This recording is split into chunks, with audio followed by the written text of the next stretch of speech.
Saya ini baru mungkin kerja seminggu, saya udah diajak berantem sama kuli-kuli di sana, sama pekerja di sana. Saya tuh pernah kerja jadi HSE 25 jam di konstruksi. 25 jam. Komitmen tentang HSE itu sendiri, kan ada health, safety, sama enviro. Komitmen terkait keselamatan kerja, komitmen di lingkungannya, dan komitmen kesehatan di pekerjaannya itu sendiri. Handle security yang dimana kita nggak ada basic security. Kadang kita ikut apel-apel security, kita ngasih pengarahan security, padahal kita nggak tahu apa-apa ya. Kalian tuh jangan takut dengan jurusan kuliah kalian, jangan takut dengan basic background kalian. Karena ternyata siapapun tuh bisa jadi HSE, bisa coba banget ikut sertifikasi kan. Karena kan ada juga ya kayak sertifikasi AK3 umum, BNSP itu, dia ijazahnya cukup SMA.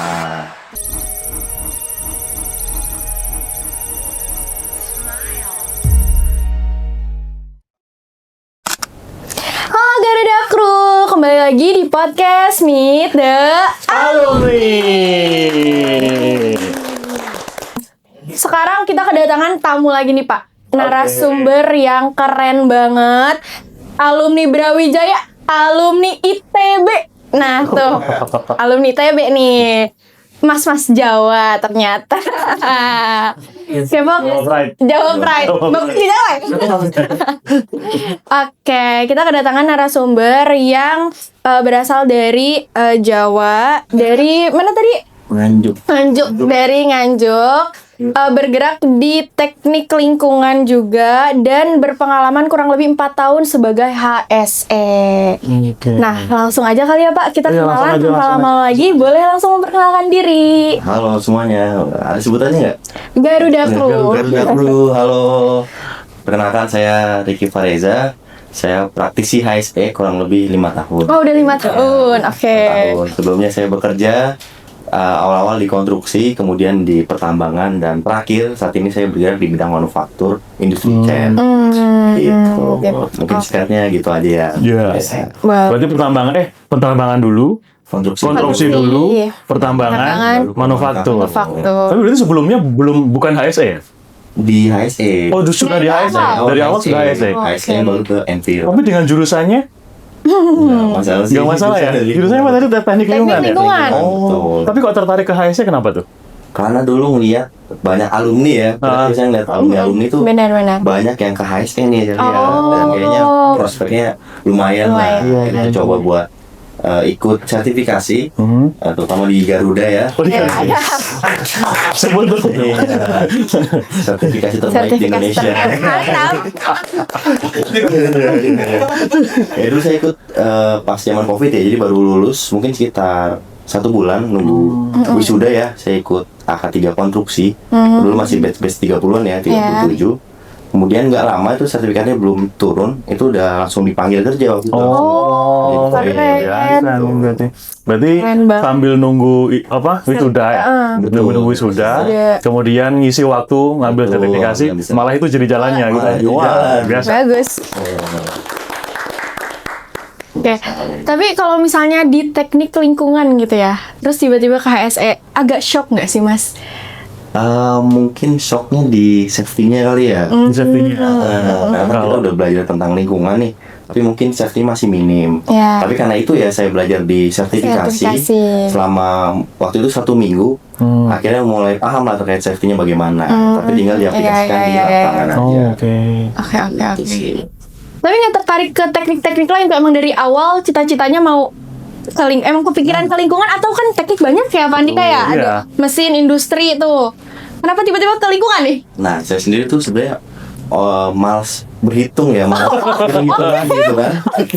Akhirnya ngomong matematis gitu ya. Kalau teknik kan ngitung-ngitung gitu ya. Bener. Akhirnya saya lihat-lihat nih jurusan apa yang oke. Karena saya juga kan suka naik gunung ya. Akhirnya saya cobalah, kayak lingkungan sama gunungnya nyambung nih. Akhirnya saya pilih teknik lingkungan. Di pikiran saya di awal akan belajar terkait biologi, kimia, dan lain sebagainya. Ternyata pas masih udah biar kalkulus, mekanika tanah. Sama aja. Lagi ya, hitung-hitungannya ya. Hitung-hitungan juga. Nggak lepas. Tapi dengan jurusan kuliah lingkungan itu ke job desk sekarang ya HSE nyambung ya? Nyambung banget. Karena memang E-nya ini kan enviro. Enviro, betul. Oke, terus dari Brawijaya kan teknik lingkungan. Nah, terus ngambil profesi nih di ITB. Nah, itu kenapa kepikiran tiba-tiba mau ngambil profesi? Nah, profesi ini saya ambil di tahun 2025 ya di Itu baru ya. Jadi pas saya kerja mungkin sekitar 3 tahun kerja, 3 tahun lebih lah. Nah, kalau profesi itu setelah saya baca-baca itu ada 2 cara masuk. Yang pertama adalah reguler, yang kedua adalah profesi RPL atau rekognisi pembelajaran lampau. Nah, kalau reguler belajar kita ini 1 tahun atau 2 semester. Nah, kalau yang RPL ini kita cuma 1 semester aja atau 6 bulan. Tapi persyaratan kita harus bekerja selama 3 tahun minimal. Oh, ada pengalaman bekerja, atau sedang bekerja 3 tahun gitu. Betul. Jadi selama kuliah kita cuma presentasi proyek aja dan enak aja gitu, ternyata tiba-tiba lulus aja gitu. Iya. Kerasa 6 bulan, tapi cepet loh 6 bulan tuh ya. Cepet ya. Biasanya kan profesi rata-rata setahun 2 tahun gitu kan. Ini 6 bulan sih. Programnya mantep betul berarti. Iya, tapi itu ketika profesi itu sambil kerja juga ya berarti ya? Iya, betul. Waktu itu selama 6 bulan karena kuliahnya hybrid ya. Saya cek-cek dan pilih yang hybrid. Waktu itu ada di ITB. Terus saya pilih. Akhirnya kuliahnya mungkin sekitar 2-3 kali aja.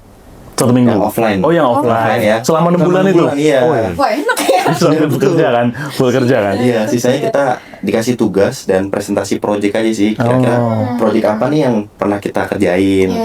Nah, dulu tuh saya presentasinya terkait project TPS 5B3 yang saya bangun di PT Morix Indonesia dan PT Adikatiko Pratama. Itu aja sih, terus ternyata tiba-tiba lulus aja gitu. Oke. Oke. Berarti nggak ada yang kayak tesis skripsi, berarti emang based on project. Betul. Based on project. Ya, dia presentasi project. Kembali ke ini Mas, ke profesi ya. Awalnya kan di konstruksi ya. Betul. Nah, pengalaman HSC apa yang kira-kira di konstruksi ini menarik nih? Menarik. Ya buat pengalaman ke teman-teman juga ya. Nah, ini pertama kali saya kerja di konstruksi, sejujurnya saya cukup culture shock lah. Oh, culture shock ya? Mungkin karena pekerjaan awal ya, jadi konstruksi. Saya ini baru mungkin kerja seminggu, saya udah diajak berantem sama kuli-kuli. Iya ya. Culture shocknya itu ya. Langsung shock di situ. Jadi kan kalau kita HSE ya, seminggu sekali tuh ada yang namanya safety morning class ya. Iya, Safety morning lah. Nah, waktu itu saya bangunin mereka nih, mereka lagi pada tidur di sini. Saya bangunin. Pak, bangun Pak. Mungkin karena saya nggak tahu gimana cara di lapangan, saya bangunin aja. Pak, bangun Pak, bangun. Ada 1 orang berdiri. Oh, Mas, jangan berisik, mau dipukulin semua orang gitu. Saya langsung itu ya. Iya. Luar biasa. Nah, akhirnya saya belajar ya, karena kita disertifikasi belajar terkait teori, ketegasan dan lain sebagainya menjadi HSE. Ternyata praktik di lapangan tuh harus kita realisasikan dengan baik juga ya. Jangan sampai hal-hal seperti itu, kita harus pendekatannya secara pelan-pelan, yang dar-dar di awal ya. Nggak boleh ternyata. Itu lumayan kena mental, saya mikir. Ini shock sih ya. Iya. Kaget ya. Nah, pendekatannya beda ya dari konstruksi ya. Karena memang jadi konstruksi kan mix ya orangnya ya. Ada engineer-nya, dengan budaya yang macam-macam. Ya, kita harus bisa adaptasi di situ. Betul, dan jam kerja di konstruksi gitu, ternyata tuh separah itu ya, mungkin ya. Ya mungkin minggunya mereka lembur gitu ya, malam pagi-pagi dibangunin. Jadi kurang waktu tidur. Betul. Jam kerja kita aja tuh ya di konstruksi itu rata-rata kita bisa masuk jam 8, pulang-pulang jam 10 malam. Belum kalau ada pengecoran ya. Lembur lagi dia. Lembur lagi sampai pagi, karena kan ngecor tuh pagi biasanya. Iya. Tunggu jalan sepi kan. 24 jam, 25 jam. Saya tuh pernah kerja jadi HSE 25 jam di konstruksi. 25 jam. 2 jam. Sehari aja 24 jam. Iya. Melebihi batas. Sehari 24 jam. Oke. Terus ini lah di project bangun apa waktu itu Mas? Waktu itu pembangunan gedung penambahan tingkat gitu. Oh, penambahan tingkat. Jadi nambah lagi. Penambahan tingkat. Berarti banyak kerja di ketinggian gitu ya? Betul, di situ sih. Itu saya bertahan mungkin sekitar 2 bulan aja di situ. 2 bulan aja tuh nggak kuat tuh. Tidak tahan. Wah, ada kesempatan yang lain mungkin ya? Iya, akhirnya Terus nyari lagi. pindah ke manufaktur. Pindah ke manufaktur. Ternyata beda banget gitu. Oh iya, culture-nya beda ya, Beda manufaktur. sekali. Manufaktur kita kerja Senin sampai Jumat, Sabtu Minggu libur. Jam 8 sampai jam 5 ini work life balance banget nih ya. Tapi kalau kita lihat mungkin kalau dari bahaya ya, kalau konstruksi kan pasti lebih tinggi. Nah, kira-kira kalau di manufakturnya kebetulan manufakturnya apa? Industri cat. Industri cat ya. Cat. Nah, ini seperti apa nih? Kira-kira bahayanya lebih kira-kira ini kayaknya lebih ngeri nih. Iya, kalau saya lihat ya, karena di manufaktur itu mereka kerjanya ya setiap hari itu aja pekerjaannya. Menurut saya tingkat resikonya tuh lebih kecil, beda Lebih sama rendah. yang di konstruksi nih. Konstruksi itu tiap hari ada aja pekerjaan yang berbeda gitu. Misalkan hari ini pengeboran, besok ada pembuatan baja misalkan dan sebagainya. Lifting gitu ya. Tiba-tiba tuh ganti-ganti gitu secara cepat. Nah itu menurut saya tuh potensi bahayanya itu sangat tinggi di situ. Pindahlah ke manufaktur tadi. Ini culture shock lagi. Tapi lebih enak. Tapi lebih enak ya, lebih nyaman. Dan risikonya turun nih. Iya. Tapi apa yang menarik dari manufaktur? Di manufaktur tuh saya pertama kali itu belajar tentang Enviro dulu. Iya. Dulu tuh saya tipe yang orang saya kuliah tuh tipe yang lebih banyak main daripada kuliah dulu. Kan ada tuh tipe yang kayak gitu ya. Bermain sambil belajar ya. Bermain sambil belajar. Jadi waktu itu ya kuliah mungkin sekedarnya lah ya. Terus banyak main waktu itu main-main basket dan lain sebagainya. Terus ternyata pas lulus saya kaget tuh kerja di bagian Enviro. Nah cukup culture shock juga kan, awal-awal belajar terkait air limbah, TPS limbah B3. Nah saya baru belajar di situ tuh. Aktualisasi di lapangnya, oh seperti ini pembuatan TPS limbah B3, seperti ini kita membuat IPAL, baru belajar di manufaktur itu. Karena manufaktur tuh ternyata lengkap banget ya, mungkin ya kita ada TPS limbah B3, ada WWTP, ada STP dan lain sebagainya. Beda banget dulu sama konstruksi yang lebih banyak kita ngurus ke safety-nya sih. Iya, kalau konstruksi mungkin nggak ada limbah ya. Limbahnya laku. Iya, laku ya. Laku. Ya. Kalau di manufaktur kan akan lebih tertata kan. Betul, dia tertata struktur. Berarti emang hari-harinya ngurusin terkait dengan Enviro aja. Berarti safety dan health-nya di manufaktur agak dimirkan dulu nih. Apa dipegang juga? Dipegang juga ya, tapi lebih dikit skupnya ya. Cuma handle safety induction, terus pembagian APD dan lain sebagainya. Karena ada orang safety-nya sendiri nih. Ada orang safety-nya sendiri. Fokusnya ke Enviro-nya ya.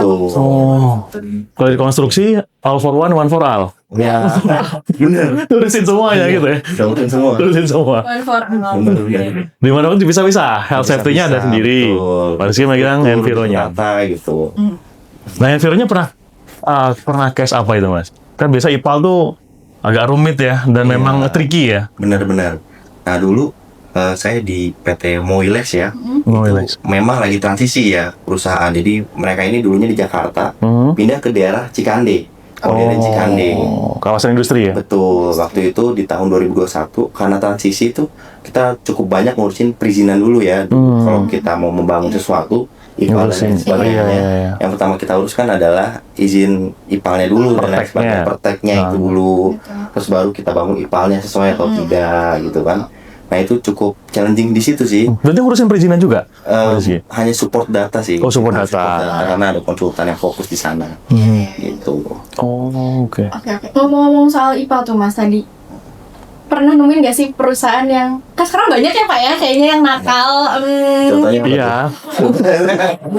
Ya maksudnya sekarang kayak kalau dilihat banyak berita-berita kayak pencemaran sungai kan, karena perusahaan-perusahaan. Nah itu kalau dari Mas Riki sendiri pernah nggak nemuin case kayak gitu? Kalau malam ya biasanya ya, malam hujan. Udah malam 14 ya. Ada aja begitu kan, kadang-kadang gitu, nggak semua. Bagaimana tuh Mas? Sekarang kan mungkin lagi rame terkait masalah IPAL ya mungkin di SPPG dan lain sebagainya ya kan. Nah itu mungkin salah satunya. Mungkin dari situ tadi ya. Ya ada masalah-masalah IPAL. Kadang tuh perusahaan itu ngebangun IPAL aja gitu ya tanpa mikir izinnya belum terbangun, belum terbit dan lain sebagainya. IPAL-nya belum memenuhi baku mutu gitu kan. Tiba-tiba bikin aja, atau kadang-kadang perusahaan bikin perusahaan tanpa adanya IPAL gitu. Sedangkan mereka mengeluarkan air limbah gitu sih. Oke. Jadi memang kalau air limbah ini apakah harus diolah atau saya boleh buang dikit-dikit gitu ya?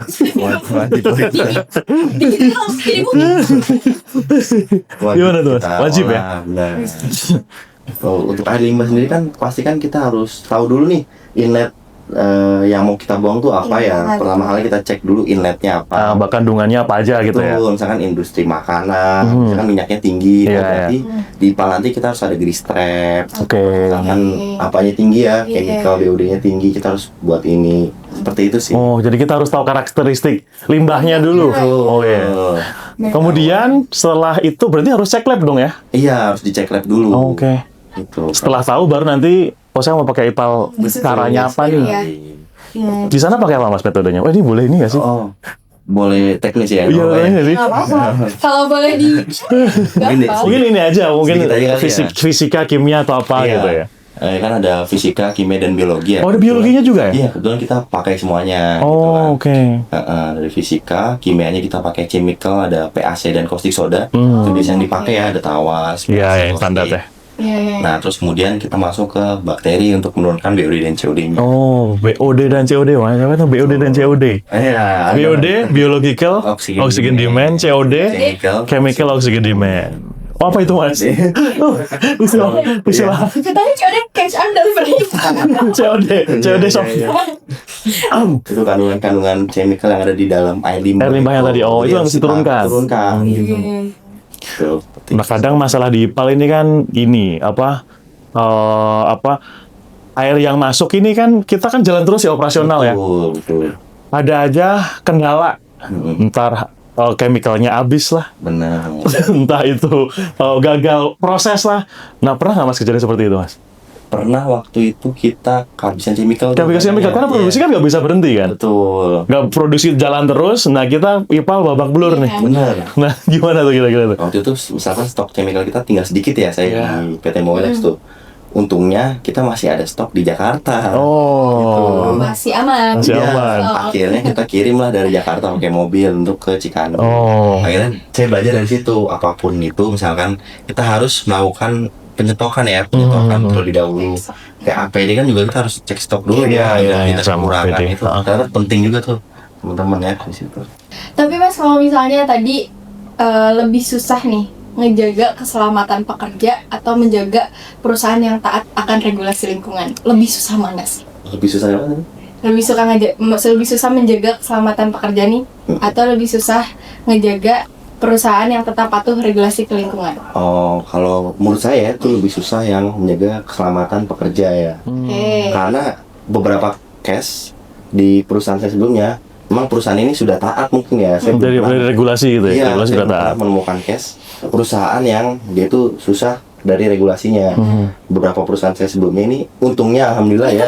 Ada sih yang begitu. Iya, saya kadang sharing sama teman-teman saya, ada yang dia susah banget minta ini itu minta Iya. itu karena tidak disupport gitu. Iya, kadang isinya belum ada. Iya.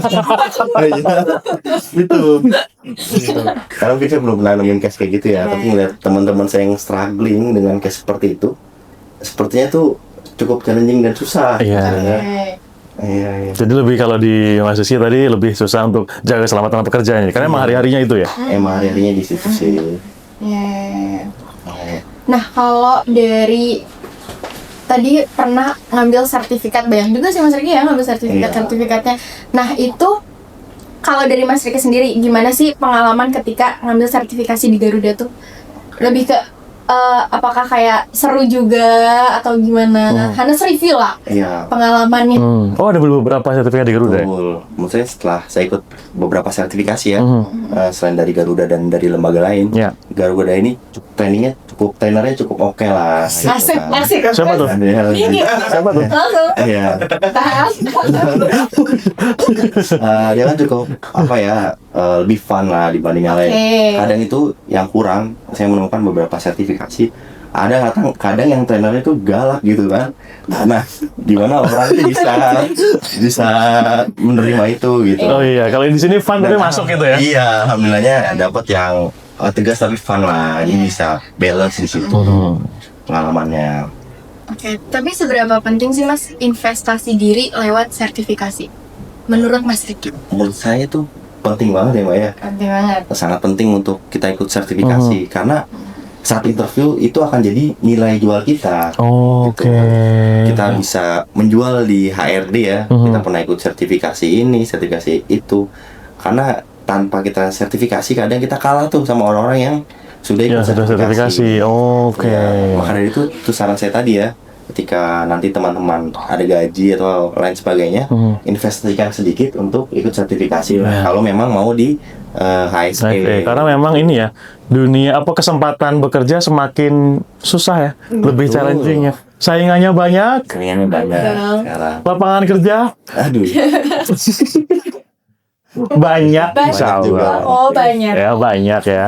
Oke, itulah ya. Berarti untuk sertifikasi memang perlu apa ya, sebagai nilai tambah kita lah ya, untuk waktu apa, pemilihan si perusahaan ini. Perusahaan milihnya orangnya seperti apa sih? Oh, nyari pengalaman, nyari sertifikasi gitu. Betul. Berarti emang harus berdampingan ya antara pengalaman dan sertifikasi juga ya. Iya, betul. Iya. Jadi kita ambil aja dulu sertifikasinya, walaupun kita nggak tahu nih kedepannya mau kemana gitu. Oh iya ya, ambil dulu nih ya. Ambil dulu aja gitu. Dulu. Benar. Iya. Kayak dulu saya ambil sertifikasi itu ada HSE konstruksi, ada K3 konstruksi, K3 umum. Saya pernah iseng ngambil K3 migas. Padahal saya Ketika migas, belum beli migas ya? Oh iya ya. Udah iseng aja lah coba ambil. Oh iya ya. Investasi. Iya ya, siapa tahu ya. Iya. Siapa tahu nanti Kan ada mungkin akan investasi ke tuh, sana. ada yang berhasil, ada yang bodong ya. Kebanyakan alhamdulillah ya banyak. Ini kepake, berhasil. kayaknya berhasil. Oke.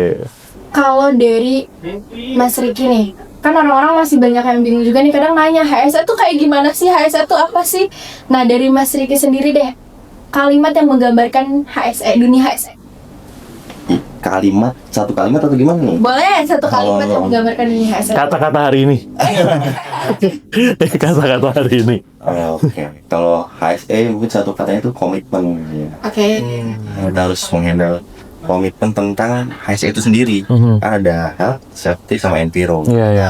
Komitmen terkait keselamatan kerja, komitmen di lingkungannya, dan komitmen kesehatan di pekerjaan itu sendiri. Oke. Saya harus handle. Skopnya 3 itu ya, health, safety, enviro.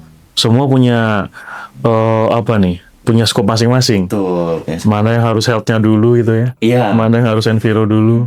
Tergantung manufaktur, tergantung industrinya juga kan berarti kan? Juga, betul. Saya banyak limbah gitu kan? Berarti limbahnya dulu. Iya, EHS. EHS. Oh iya kan? Ada beda-beda gitu ya? Iya. Ada EHS, apalagi mas? SHE, SAE, ada HSE. ada HSE. Ada itu bedanya kira-kira apa? Apa sekedar nama? Saya sebenarnya kurang tahu ya, cuma sepengetahuan saya gitu yang saya pernah baca-baca, mungkin yang tadi seperti Mas sebutkan ya, Mas Andika. Kalau EHS karena mungkin di sana environnya cukup rumit, akhirnya enviro diutamakan. Oke. Kemudian ada yang SAE, oh berarti Safety-nya. Oke. Tapi tetap aja tiganya tetap Berjalan. Tapi memang apa yang lebih besar di situ kira-kira gitu. Betul. Mau berarti memang karena banyak industri namanya beda-beda nih kan. Iya. Ada QHSE, wah apalagi Saya nih. dulu pernah HSSE, HSSE, wah apa S yang asing ini apa nih? security. Security. Kita suruh handle security. Oke. Iya. Berarti ini training ahli K3 umum termasuk nanti ada dari security ya? Iya. HSSE maksudnya. HSSE. Tapi nggak harus ambil sertifikat security ya? Nggak harus. Oh. Makanya saya di situ kan kaget juga ya. Saya masuk ke HSSE, handle security yang dimana kita nggak ada basic security. Iya, iya. Kadang kita ikut apel-apel security, kita ngasih pengarahan security, padahal kita nggak tahu apa-apa ya. Iya, iya, Sebenarnya iya. kita bicara mungkin terkait keselamatan kerja, aspek-aspek lingkungan di security-nya itu sendiri. Kadang juga ada tadi kan HS, QA, QHSE. quality-nya di depan. Quality di depan. Oh, berarti HSE ngurusin quality juga nih ya? Iya, itu beda-beda lah. Sama luar biasa. Skopnya emang lebih banyak ya teman-teman ya. Iya. Ternyata. Makanya ya nggak rugi juga sih kalau kita mau berkarir Iya, di dunia benar. HSE karena memang luas banget gitu skupnya di sini. Skopnya banyak, peluangnya juga banyak. Betul. Gitu. Kalau dari Mas Riki, pesan untuk teman-teman yang mau terjun ke dunia HSE. Nah. Kadang tuh banyak yang bingung juga, Pak. Harus mulai ambil sertifikasi apa sih? Harus mulai dari mana sih? Iya. Itu tuh Pintu masuknya kali ya? Iya, pintu masuk. Pintu masuknya harus seperti apa dulu nih? Ya kadang banyak juga ya teman-teman gitu yang sharing dan bingung gimana sih ngawalin karir di dunia HSE. Nah. gitu kan. Benar itu. Karena saya lihat mungkin karena ketakutan kita lebih tinggi, akhirnya malah kita nggak jadi ikut sertifikasi dan sebagainya. Sedangkan dilihat dari pengalaman saya ke teman-teman, kalian tuh jangan takut dengan jurusan kuliah kalian, jangan takut dengan basic background kalian, karena ternyata siapapun tuh bisa jadi HSE. Oke, semua jurusan bisa berarti? Iya, dengan Jurusan. sertifikasi. Saya dulu pernah dapat bos yang dia itu jurusannya IT, gitu. No? IT kan harusnya Itu HSE. Itu HSE. Tapi bisa ya? Bisa, Iya. Pak. Iya. Ada juga ya dia pernah saya basicnya tuh ilmu komunikasi. Ilmu komunikasi. Dia ke HSE dan jadi manajer waktu itu. Oh bisa ya, berarti dari jadi nggak harus jurusan, mungkin harus kasmas, harus teknik, Iya. yang bisa jadi Nggak HSE yang mungkin levelnya up gitu ya, Iya, bisa ya. betul. Siapapun bisa lah. Siapapun bisa bro. Siapapun bisa asal ikut sertifikasi. Mau bukti? Mau bukti. Ya, mungkin teman-teman yang lagi sedang menunggu pekerjaan atau baru lulus atau belum lulus ya, bisa coba banget ikut sertifikasi kan. Karena kan ada juga ya kayak sertifikasi AK3 umum, BNSP itu. Iya, ada. Dia ijazahnya cukup SMA. SMA. Betul. Jadi sambil kuliah bisa itu ya? Bisa banget gitu. Bahkan nggak banyak juga yang dia belum lulus tapi udah kerja. Iya. Kadang ada yang kayak gitu loh. Sama kayak Mas tadi kan sertifikatnya belum keluar, ijazahnya belum keluar kan, udah kerja. Bener. Iya. Benar-benar. The power of sertifikasi. Di mana Pak sertifikatnya Pak? Di Garuda. Oke, kita langsung aja masuk ke sesi games. Pertanyaan pertama. Audit mendadak atau accident investigation? Accident investigation. Oke, kenapa tuh? Karena audit mendadak itu sakit. Nggak tidur itu. Ya, semuanya luar biasa. Kalau investigasi masih oke lah, masih bisa disiapkan ya kan. Iya. Audit mendadak ini kan kaget. Shock. Pertanyaan kedua, ngadepin pekerja bandel SOP atau revisi regulasi mendadak? Masih pekerja mendadak SOP. Oh, kenapa tuh? Emang kalau revisi regulasi mendadak tuh kenapa tuh, Itu Mas? yang mendadak tuh kadang bikin shock. Iya. Mendadak tidak mendidik ya? Betul. Benar. Oh, kalau salah kalau revisi regulasi nyambung kemana-mana gitu ya? Itu betul. Berubah SOP dan lain-lain ya? Tadi ada tulisannya kan mendadak ya. Iya. Jadi kita harus deadline. Wah iya, betul ya. Australia luar biasa. Bandung masih bisa kita briefing, kita kasih training. Oke. Nah, nextnya DLH sidak ke perusahaan atau internal audit? Jelas internal audit ya. Kalau sidak ya itulah namanya sidak mendadak lagi. Iya. Takutnya ada. Sidak kan mendadak lagi, yang mendadak itu tidak mendidik. Iya. Boleh next aja. Next aja. Di sini IPAL aja, Pak. IPAL. IPAL bermasalah atau temuan limbah B3. Ini dua-duanya berat nih ya. Oh, ini ya, berat. berat sih. IPAL bermasalah Atau temuan limbah B3. Oh, IPAL bermasalah. Karena kalau IPAL bermasalah kan kita bisa cari solusinya. Iya. Ya. Nah, kita bisa langsung lakukan problem solving ya. Beda kalau temuan Limbah limbah B3. B3 Langsung gak kumet tuh. langsung turun gitu ya. Ya benar. Benar. Oke. Nextnya safety culture bagus tapi fasilitas kurang atau fasilitas lengkap tapi awareness rendah. Fasilitas lengkap tapi awareness rendah. Berarti emang sebutuh itu ya, sepenting Iya, itu iya. perusahaan mensupport Fasilitasi. fasilitasnya. Nah, itu kan bisa jadi tugas kita juga ya sebagai HSM melakukan training. Oke, mungkin udah banyak ya tadi pertanyaannya ya. Itu untuk sesi gamesnya. Dan terakhir nih, sebelum menutup Meet Dalam nih kali ini, ada pertanyaan terakhir dari semua pengalaman Kariki di dunia HSE dan Enviro. Apa satu pelajaran hidup yang paling bisa membekas lah ya, membekas dari yang semua orang tuh sebenarnya perlu tahu nih, kalau kerja di HSE tuh kayak gini, kerja di Enviro tuh kayak gini. Pengalaman yang paling membekas ya. Oke. Menurut saya pengalaman yang paling membekas ya, atau yang menjadi HSE untuk teman-teman juga ya, menurut saya HSE ini pekerjaan yang cukup mulia lah kita. Karena kan kita juga mengatur keselamatan orang, menjaga lingkungan dan juga kesehatan. Menurut saya tuh ini cukup pekerjaan yang mulia lah dan cukup membekas. Saya tuh pernah waktu itu ketika pengalaman saya bekerja di HSE, waktu itu sedang banyak PHK ya dan sebagainya.